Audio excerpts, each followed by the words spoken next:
achieving their goals both within and beyond the dressage arena.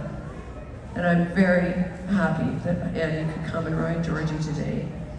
So thank you again, Annie. And Annie's going to run you through sort of what a schooling session with Georgie is like. So I'll let her take over the mic. Thank you, Kathy. I appreciate it. And thank you, everyone, for being here. It's an honor to be in the ring and to be riding Georgie today. And he's got some opinions about it, but I'm excited to show off for you. So I've been working with Georgie for, I think we figured just about 2 months now. And what I've been really focusing on with him is building up his strength and also his flexibility. With the standard breds, and especially the trotters, the ones off the track, what I found is that they're quite stuck in their shoulders, and then they also have the tendency to push through the bottom of their neck and their core, so they're almost pushing out and bracing. And the point of dressage is to get them engaging and pushing over their fat and holding themselves in more a little bit of self-carriage, as well as moving away from the leg. So I'm stretching out his right side and his left side. So he's just starting to figure out some of that.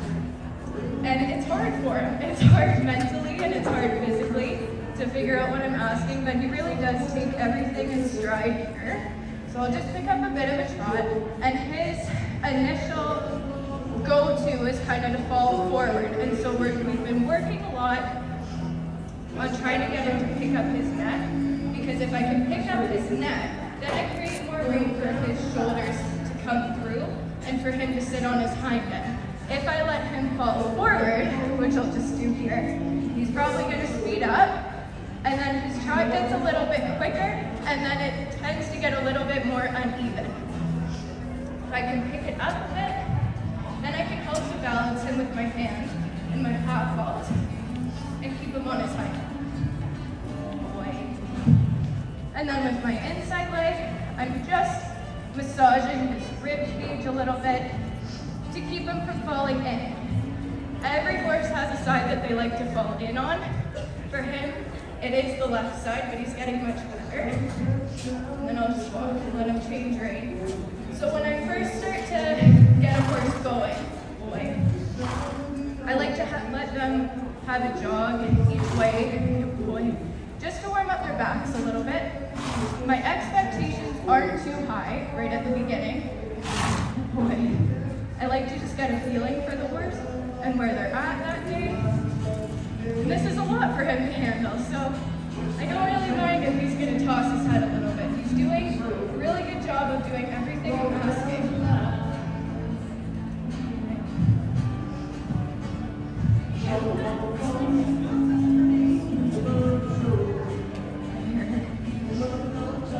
And really important is when he tosses his head, or when he loses his rhythm, or when he walks. I don't want to get mad at him because he's trying. So I'm just going to keep asking. I'm not going to increase or decrease my pressure. I'm just going to wait for him to find me. If I ride everything a horse throws at me that I didn't ask for, then I'm going to get stuck in a bit of a trap. But if I stay consistent to my end goal, the horse can find me.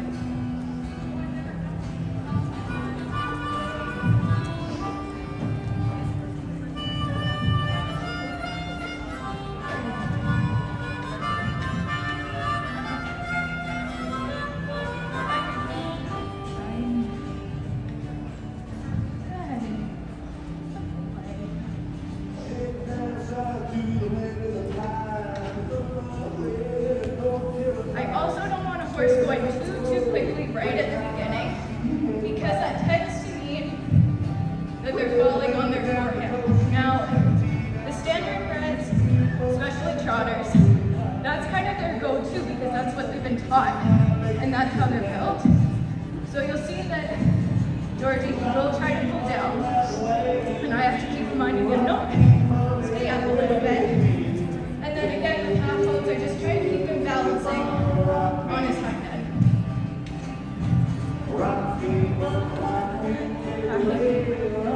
Also, this little bit smaller of a space, it's harder for horses to hold their balance on, especially when they're young horses like Georgie. Georgie.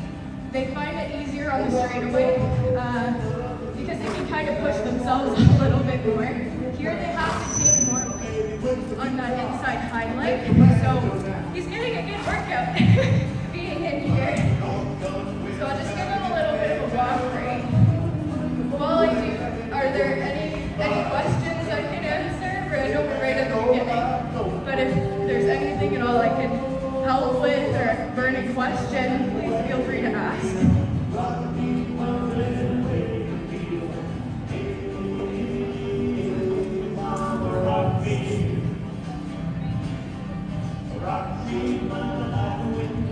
I guess, Annie, maybe we'd like to know too, you know, if you find a difference in working with him. He's really been your first standardbred. He has. Yeah. There was one that I was on when I was quite young, and now that I'm on him and have a little bit more experience, it's actually quite eye-opening reflecting on that other mare that I was on. But yeah, he is the one that I've worked with the most seriously, I would say. And what can you tell us in terms of trainability have you found with him? So easy.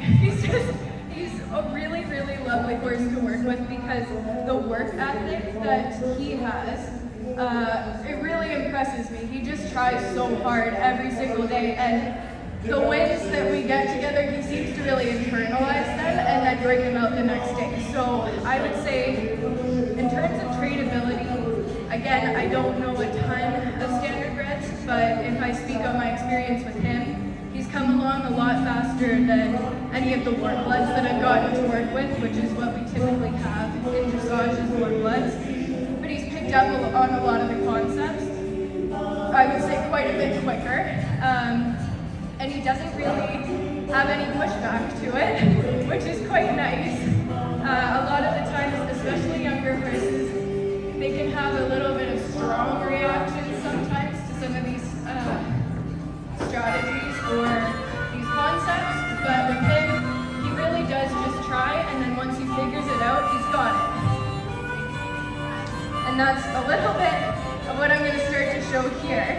So I can push on him a little bit more now that he's had a good warm-up, and that's what I'm going to do. So I'm going to try to pick up his neck a little bit more, and it's harder work for him because that's really stretching over his back, and it's getting him to engage his core. And that's what he's trying. He's going to try to probably run through my outside rein a little bit to try and take that.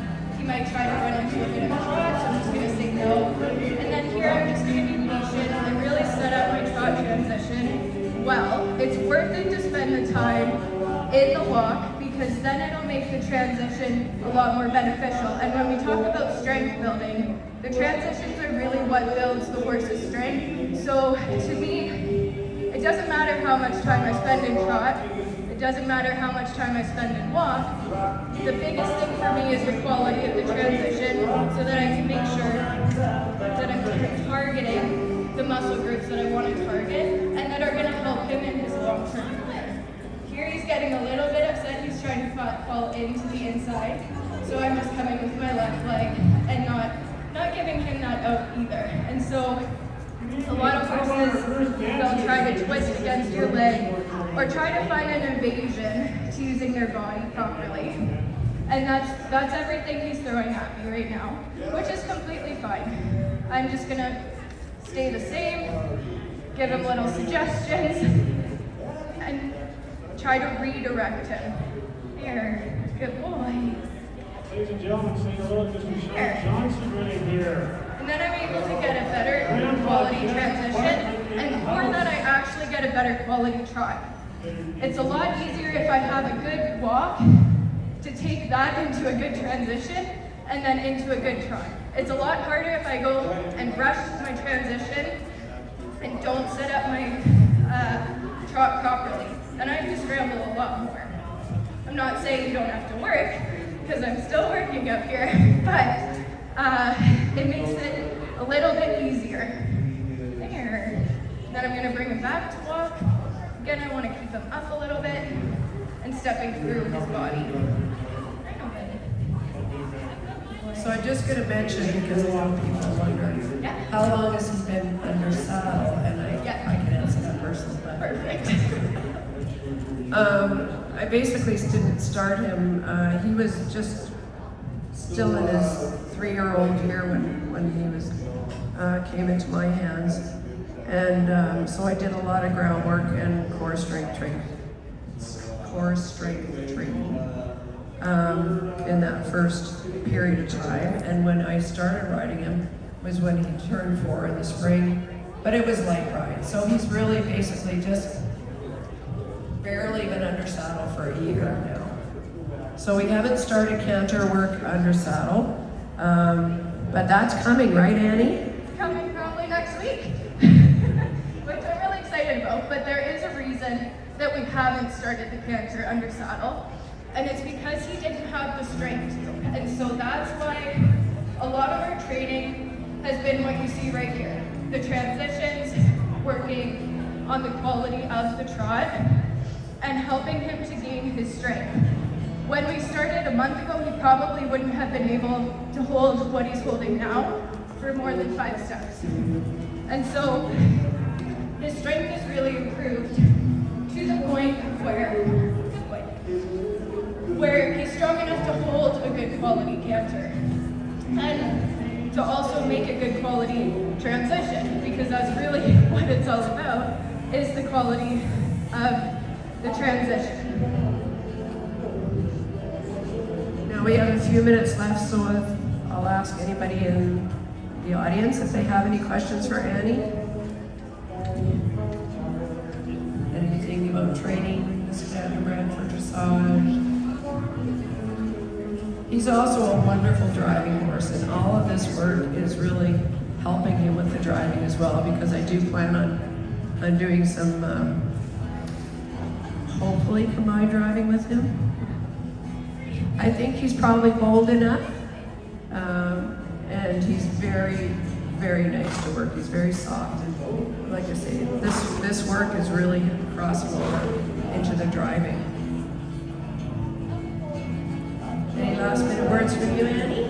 Yeah, you just kind of sparked a comment for me too, and that a lot of the time we can get really caught up in our own disciplines, and in a lot of cases there may or may not be crossover between the two, but dressage really, I'm not biased, I promise, but it is one of those ones where it does benefit every single discipline because it focuses on strength, it focuses on mobility, it focuses on flexibility.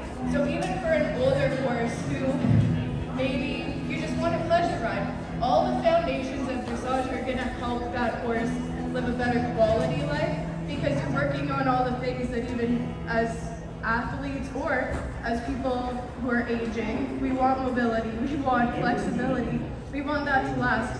And the dressage work really does take care of that and helps the horse live a better quality life, perform better in a competition no matter what the discipline. And so that's why we started focusing on dressage with Georgie, is for those reasons. And it's been an absolute pleasure. So thank you, Kathy. Thank you, Annie. Let's give Annie and Georgie a hand. Thank you. Thanks to all our participants.